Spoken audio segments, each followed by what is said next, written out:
بسم اللہ الرحمن الرحیم۔ دوسری اہم بات نماز جنازہ کے سلسلے میں کہ کس شخص کی نماز جنازہ پڑھی جائے گی اور کس کی نہیں پڑھی جائے گی، تو اس میں تفصیل یہ ہے کہ وہ میت جو ہے وہ مسلمان ہو، کیونکہ غیر مسلم کی نماز جنازہ نہیں پڑھی جائے گی، کیونکہ یہ مغفرت کی دعا ہے اور اللہ تعالیٰ نے یہ واضح طور پر فرمایا ہے کہ کافر اور مشرک جو ہے اس کی مغفرت نہیں ہوگی۔ ان اللہ لا یغفر ان یشرک بہ ویغفر ما دون ذلک لمن یشاء، کہ اللہ تعالیٰ ہرگز اس چیز کو معاف نہیں فرمائے گا کہ اس کے ساتھ کسی کو شریک ٹھہرایا جائے، اور اس کے علاوہ بخش دے گا جسے چاہے گا۔ تو مسلمان ہونا ضروری ہے۔ دوسرا، اس کا میت کا جو کفن ہے اور بدن پاک ہو، اور بدن پاک ہونے کا مطلب یہ ہے کہ جیسے ہی کسی شخص کا انتقال ہوتا ہے تو اس پر حالت جنابت طاری ہو جاتی ہے، غسل واجب ہوتا ہے، اور یہ مسلمانوں پر لازم ہوتا ہے کہ وہ اس کو غسل دیں گے، تو اس کا بدن اسی صورت میں پاک ہوگا کہ اس کو غسل دے دیا ہو اور کفن بھی پاک ہو۔ پھر میت موجود ہو، اگرچہ اس کا آدھا دھڑ ہو، اگر سر سمیت موجود ہوگا تب بھی اس کی نماز جنازہ پڑھی جائے گی، اور میت سامنے ہو،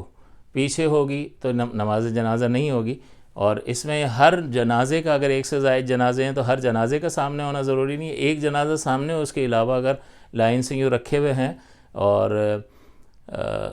امام کے سامنے نہیں بھی ہیں، مطلب آگے ہیں لیکن سامنے نہیں ہیں، تب بھی نماز ہو جائے گی۔ اس سے یہ بھی معلوم ہوا کہ غائبانہ نماز جنازہ ہمارے نزدیک جائز نہیں ہے۔ اگر کوئی یہ کہے کہ حضور نے حبشہ کے بادشاہ نجاشی کی نماز جنازہ غائبانہ ادا فرمائی تھی، تو اس سلسلے میں مختلف جوابات علماء نے ارشاد فرمائے کہ یہ ان کی خصوصیت تھی، ان کے لیے حضور نے ایسا کیا، اور اس کے علاوہ دیگر اور بہت سارے صحابہ کے انتقال ہوا، نبی کریم نے کبھی بھی کسی کی نماز جنازہ غائبانہ ادا نہیں فرمائی، اور نہ ہی صحابہ نے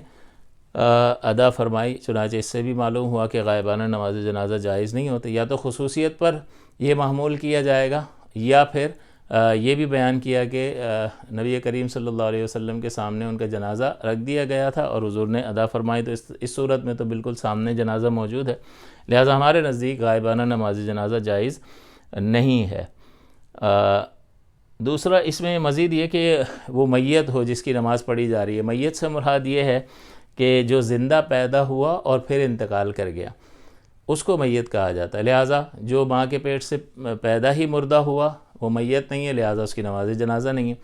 دوسرا، پیدائش کے دوران انتقال ہو گیا، تو اگر جسم سے آدھے سے کم ظاہر ہوا تھا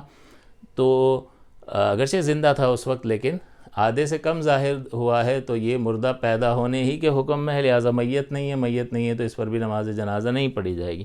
آدھا یا اس سے زیادہ اگر ظاہر ہو چکا ہے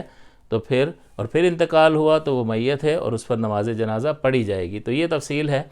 کہ اس شخص کی نماز جنازہ پڑھی جائے گی جو مسلمان ہو، اس کا کفن اور بدن پاک ہو، موجود ہو، سامنے ہو، اور وہ میت ہو، یعنی پہلے زندہ پیدا ہوا اور اس کے بعد اس کا انتقال ہوا ہو۔ ایسے لوگ کہ جن کی نماز جنازہ نہیں پڑھی جائے گی، تو ایک تو یہ ہے کہ بھئی مسلمان کی پڑھی جائے گی، غیر مسلم کی نہیں، تو کیا یہ غیر مسلم ہے؟ نہیں، یہ مسلمان ہے، لیکن اپنی بدعملی کی وجہ سے ایسی سخت وعید کے تحت داخل ہیں، اور محرومی کہہ لیں کہ یہ جو دعائے مغفرت ہے اس سے محرومی اپنے عمل کی وجہ سے انہوں نے لی، تو زجرن جو ہے شریعت مطہرہ نے منع کیا ہے کہ ان کی نماز جنازہ نہیں ہوگی۔ ایک وہ باغی ہے جو بادشاہ اسلام کے خلاف ناحق جو ہے خروج کرتا ہے، بغاوت کرتا ہے، اور وہ حق پر نہیں ہوتا خود، اور اسی حالت میں اس کا انتقال ہو جاتا ہے، تو اس کی نماز جنازہ نہیں پڑھی جائے گی۔ ڈاکے کے دوران اگر مارا جائے تو نماز جنازہ نہیں ہے۔ گلا گھونٹ کر مارنے والا، کسی کو بھی مارنے والا، گلا گھونٹ کر مارنے والا، اس کی نماز جنازہ نہیں ہے۔ ماں باپ کا قتل کرنے والا، چاہے کسی بھی طریقے سے کرے، ان دو افراد کا قاتل، اس کی نماز جنازہ نہیں ہے۔ اسی طرح سے کوئی مال چھین رہا ہو اور اسی دوران جو ہے جھڑپ ہو جائے اور وہ مارا جائے، تو اس کی نماز جنازہ نہیں پڑھی جائے گی۔ چنانچہ باغی، ڈاکو، گلا گھونٹ کر مارنے والا، ماں باپ کا قاتل اور مال چھیننے والا اس دوران اگر مر جائے تو اس کی نماز جنازہ ادا نہیں کی جائے گی۔ ہاں، بعد ازاں پہلے چھین کے روانہ ہو گیا، بھاگ گیا، اور اس کے بعد کبھی اس کا انتقال ہوا یا کسی چیز میں وہ مر گیا، تو تب تو ہوگی، لیکن اس دوران، اور یہاں یہ چاہے کبھی بھی مریں گے تو ان کی نماز جنازہ نہیں ہوگی۔ یہ بھی دوران ڈاکہ، اگر ڈاکہ مار لیا اور پھر بعد میں رہ رہا ہے اور پھر بیمار ہوا اور مر گیا تو نماز جنازہ ہوگی۔ یہ بھی بغاوت کے دوران مارا گیا تو نہیں ہوگی، اور یہ تو ظاہر ہے کہ اس نے اپنا خود ہی اپنے آپ کو برباد کیا، لہٰذا ان لوگوں کی نماز جنازہ نہیں ہوتی۔ سوال یہ پیدا ہوتا ہے تو خودکشی کرنے والے کا کیا حکم ہے؟ تو یہ بھی مسلمان ہے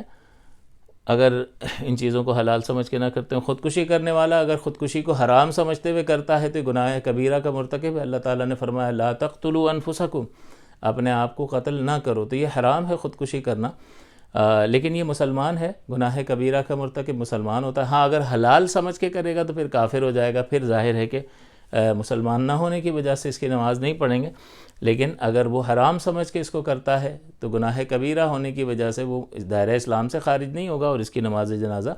پڑھی جائے گی۔ ہاں رحمت دو عالم صلی اللہ علیہ وسلم نے ایک میسج کنوے کرنے کے لیے کہ یہ بہت برا فعل ہے، حضور نے نماز نہیں پڑھی لیکن صحابہ نے پڑھی ہے،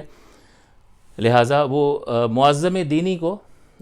جو لیڈر ہو اس کو نہیں پڑھنی چاہیے تاکہ لوگوں کے دلوں میں اس فعل کی قباحت موجود رہے اور وہ اس سے پرہیز کرے۔ عوام الناس ان کی نماز جنازہ پڑھ لے تو اس کی نماز جنازہ پڑھیں گے اور ان کی نماز جنازہ نہیں پڑھی جائے گی، اور باقی جس میں یہ چیزیں پائی جائیں گی بہرحال اس کی نماز جنازہ پڑھی جائے گی، اگرچہ کتنا ہی گناہ گار کیوں نہ ہو۔ یہ مغفرت کی دعا کے لیے ہوتی ہے اور دعا جو ہے وہ ہر مومن کو فائدہ پہنچاتی ہے۔